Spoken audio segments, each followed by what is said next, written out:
Hello and welcome to the program, everyone. I'm Layo Adegoke. We begin in the Democratic Republic of Congo, where the United Nations is warning that as many as 400,000 people have fled the Congolese city of Goma amid fears of a fresh volcanic eruption at nearby Mount Nyiragongo.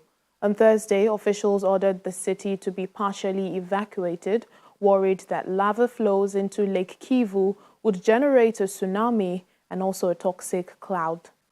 Hundreds of thousands have now fled. The town of Sake is full, and now they're moving into neighboring Rwanda, the Virunga National Park, or even across Lake Kivu.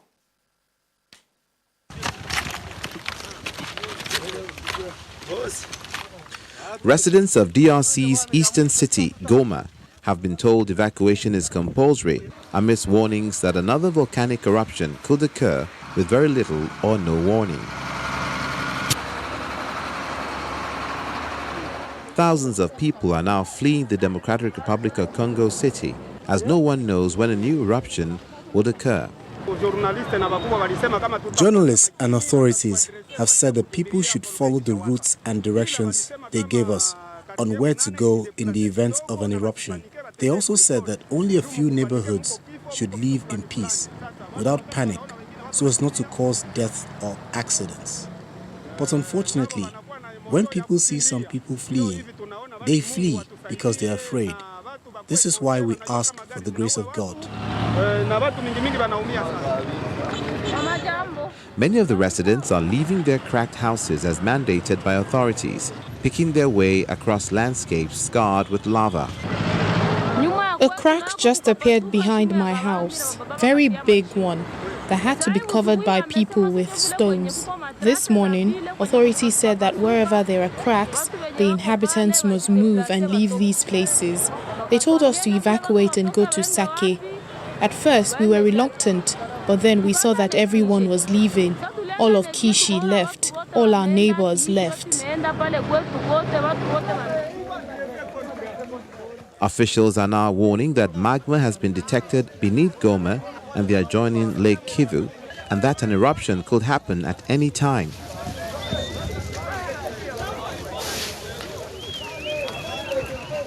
Volcanologists warned early on Thursday that in a worst-case scenario, a volcanic eruption under the lake, accompanied by an earthquake, could trigger a sudden release of carbon dioxide, and such an explosion could asphyxiate thousands of people. Nearby Mount Nyiragongo is one of the world's most active and dangerous volcanoes. It erupted on Saturday, May 22nd, killing at least 31 people, leaving thousands homeless as some 17 villages were destroyed. The city of Goma is now half empty, looking like a ghost town. People are heading out of the city in cars, boats, across Lake Kivu, or on foot. Many are moving into neighboring Rwanda, the Virunga National Park, or even across Lake Kivu.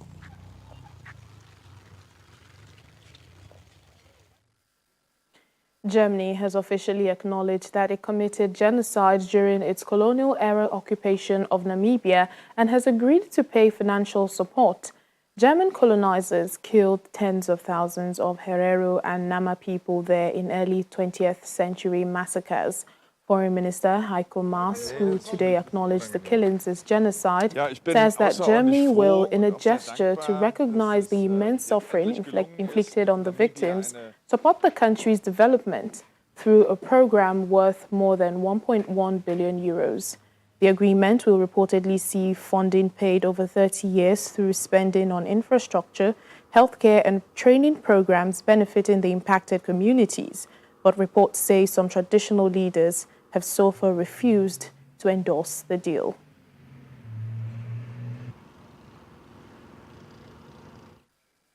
French President Emmanuel Macron is in South Africa for an official state visit on how to deepen bilateral relations between the two countries. President Cyril Ramaphosa is hosting him in Pretoria for talks that is expected to focus on COVID-19 vaccines, vaccine production in South Africa, trade, and possibly the Mozambique insurgency. Both presidents are expected to hold talks and then head to the University of Pretoria to launch a program to support the African vaccine production. That's a project that's backed by the European Union, United States and World Bank. This is Mr. Macron's first trip to South Africa. The trip was initially scheduled to have taken place more than a year ago, but was postponed as the pandemic shifted into higher gear.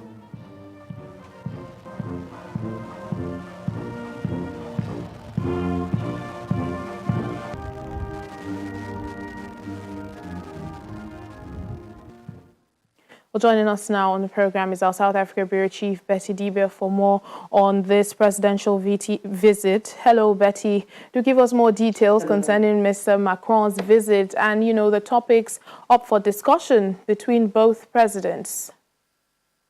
Well, you've talked about basically everything that's going on, but as you said, it's Mr. Macron's first visit. He came on the invitation of President Cyril Ramaphosa, and major discussion is actually on COVID handling, global handling of the COVID pandemic and access for Africa to vaccines. Part of that visit that you mentioned is a visit to participate in a seminar, vaccine seminar at the University of Pretoria. They will be talking about a program which is backed by the US, the European Union, and the World Bank. It's called the COVID vaccine. The program called the Support Africa Vaccine Program. So it's backed by the EU, US, and World Bank. That's part of the things that they will be talking about. They're participating in that today. It is a short visit. I think we expect him to leave today as well, because they called it a lightning visit. I don't know if he'll still be here by tomorrow, but it's the program is not broad. But on South Africa's side, looking at President Ramaphosa's speech, during the meeting at the union buildings that we're seeing, he talked about not just the funding or helping with funding, but transfer of skills to Africa or African stakeholders to be able to do some of these things for themselves, and more collaboration so that the balance will be more even. The handling will be more even from the more developed countries to the less developed countries. And we are also expecting to talk about climate change, or they may have talked about that. We just have the President Ramaphosa's speech. The trade and investment, France is South Africa's second largest trade partner in Europe, but South Africa is France's largest trade partner in South Africa. In Africa. And during South Africa's Trade and Investment Conference in 2019, French companies pledged about 20 billion rand, in investment in South Africa. So they have a long-standing relationship, which both presidents hope to deepen, especially President Ramaphosa, who has talked about a lot of things, including reforms on platforms like the United Nations. Maybe they'll have more meetings, but this is a short one and they also talked about the waiver for intellectual property in vaccine development, so that more or less developed countries will be able to have access, to treatment and the like for major diseases. All right, then we see that this visit is beneficial to both countries. Thank you so much, our South Africa Bureau Chief, Betty Dibia. Thank you very much. President Filipe Nyusi of Mozambique says the leaders of several southern African countries have agreed to form a joint armed force that will combat Islamist militants in Mozambique's northern province of Cabo Delgado. Leaders of the regional bloc, South African Development Community, SADC, agreed at a summit on Thursday that the force will be led by Mozambique. It will be composed of troops from the bloc's member countries, although no numbers were mentioned. However, the announcement is missing in a joint communique. There are fears that the insurgency in Mozambique could spill over to neighboring countries. Now, President Nyusi, who is also the acting SADC chairman, said the support will contribute towards neutralizing the militants and disrupt their lines of supply and logistics. The United Nations Refugee Agency is voicing deep concern today at reports of soldiers taking hundreds of people away from displacement camps in the Tigray region of Ethiopia earlier this week, saying such sites should be a safe haven. There have been reports that Eritrean and Ethiopian soldiers forcibly detained more than 500 young men and women from 4 camps for displaced people in the town of Shire in the northern region on Monday night. On the subject, indeed, it is really worrying for us. I mean, UNHCR has received very disturbing reports from different community sources that soldiers entered a number of displacement sites in the town of Shire on Monday night and took away a number of youths in vehicles. Reports also suggest that at least several hundreds were taken away. UNHCR is deeply alarmed by the reported incident. The situation is traumatic and distressing, understandably, not only for the relatives of the missing, but for all the displaced communities residing in Shire. We reiterate our call on all parties to ensure that protection of civilians, including the forcibly displaced,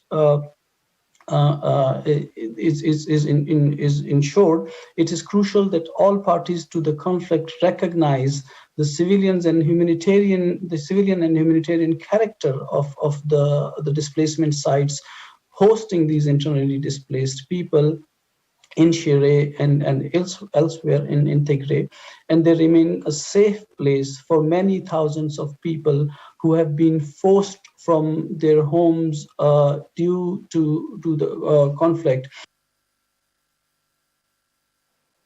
South Sudan is trying to create the framework for new legislation that will govern the constitution-making process in the country. This is expected to lay the foundations for free and fair elections. At a 2-day workshop supported by regional partners, they acknowledged that the process will not be easy. Since South Sudan won its independence from its northern neighbor Sudan in 2011, almost a decade later, it has finally begun the important process of making a new constitution. Since this workshop is to develop a roadmap for the first permanent constitution of the Republic of the Independent South Sudan, it is absolutely critical that it reflects the aspirations of our people for freedom, equality, justice, and prosperity for all. Transitions are messy, non-linear. They never travel in a straight line. You achieve few successes today, you're driven back 2 steps forward, 1 step backward. But I think we take pride in the fact that you are definitely moving in the right direction. It also expresses the highest social aspirations of the nation and its most cherished values. Its making should be treated not as a burden, but as a privilege. The Constitution has come to be regarded as a social contract, as between its citizens and its rulers. It sets out the arrangements by which all can live together in peace and harmony. It's World Menstrual Hygiene Day, and this year's theme is Action and Investment in Menstrual Hygiene and Health. The objective behind this day is to create awareness among every individual regarding the challenges and hardships girls and women face during their monthly periods. In Soweto, South Africa, the African Children's Feeding Scheme and Community Education is engaging dozens of girls from poor families and also those abandoned and abused. The organization has organized the Special Teenage Girls program in several centers, and they say it is to empower them to strive for a better future. 11-year-old Nabetu Shinambu is the firstborn child in a family of 3 children. Life has not been kind to her, with both of her parents unemployed. They live in a shack at the back of the yard. Like many children of her age, she has dreams. My dream is to just my little brothers and sisters go to school and achieve their goals, and my mom to have a business that she always wanted, a salon, and my father just to wear good in a higher company in South Africa. And then for me just to achieve my goal that I want to be a model and I want to be a journalist. The most exciting activities for her and her peers are the social activities that happen at the girls' room, also known as the cave, where they are taught about girl stuff, as they call it, and how to overcome peer pressure and teen social ills. We create an environment in which they can eradicate all the kind of obstacles that they receive at home and in society. So we are really about ensuring that we build resilience in our young girls in particular. Like Nabetu, 14-year-old Pulani Matlokotsi is facing similar challenges. She also comes to the center to socialize with the other girls. And she says since she enrolled at the center, her life has changed for the better. All COVID screened, they're preparing for a mini concert. Yeah, I think it plays a big role because if I wasn't here, I wouldn't have sanitary pads and panty liners, and we have a computer lab. We can develop our academics. Tandun Tombela is 13, and she says since she got involved in various activities of the teenage girls at the center, the school performance has also improved significantly. Coming here to Gelsac have boosted my self-esteem, my confidence, and I've learned a lot of things from the manual talk, like teenage pregnancy, peer pressure, a lot of things, and they're really being a very important thing in my life. Most of these girls come from severely impoverished backgrounds, and this comes with its set of challenges in their daily lives. In this girls' room, they get their physical and emotional needs or questions attended to.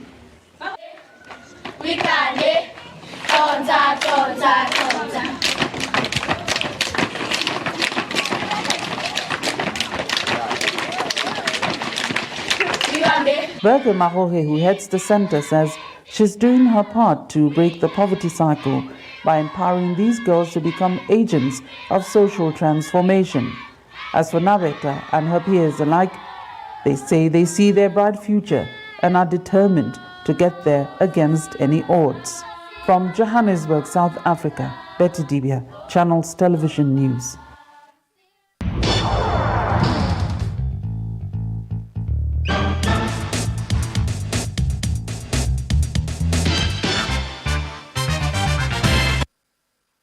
Welcome to our Africa Tech segment.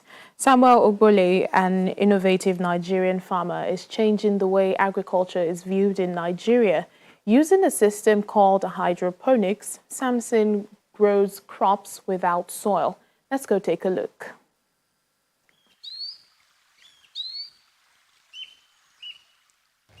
Hi, I'm Farmer Samson Ogbole, a modern farmer from Nigeria. Here we grow our plants without using soil because we believe that food production should not be seasonal because hunger is not.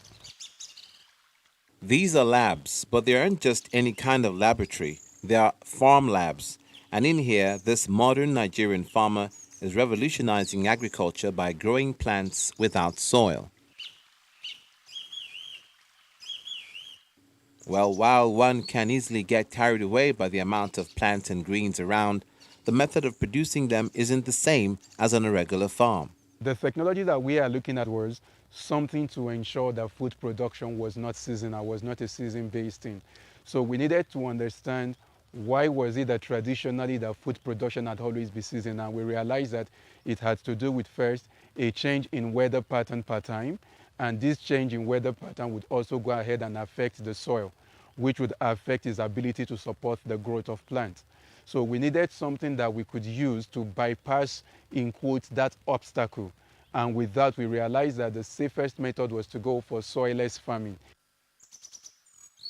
With a background in biochemistry, Samson merges his passion for science with agriculture, using a system called hydroponics, a more sustainable method of farming. Hydroponics is basically growing plants without soil in a substrate-rich medium. Now, soil traditionally has three functions for the plants. One is to give support, structural support to the plant. Number 2 is to help in what we call water retention. And number 3 is to help in aeration. Now, once we understood these basic facts about the functions of soil, all we needed to do was look for materials that can play similar roles, but it is not soil. So today we can use things like rice hull, that's the rice bran, shaft from rice. We can use things like coconut coir. We can use things like vermiculite and perlite from rock. We can even use things like water and just create a structure to hold the plant in place, and the plant will still grow. With this unconventional method here in Nigeria, crops can be grown any time of the year using minimum resources. But this push for urban farming isn't an idea that's welcome everywhere, according to Samson. That was the first major barrier of getting people to understand that this was not anti-cultural, neither was this anti-religion, irrespective of the faith that you believe. And after that, the second part was trying to adapt the technology to our reality. In Nigeria, apart from oil, agriculture is another sector that provides for many Nigerians and employs a good percentage of the labor force. But several factors stifle the growth of the sector. Samson Ogwole is not the only innovative farmer in this space, but with his adoption of hydroponics to grow plants, this method can make just about anyone a farmer, thereby increasing food production and security.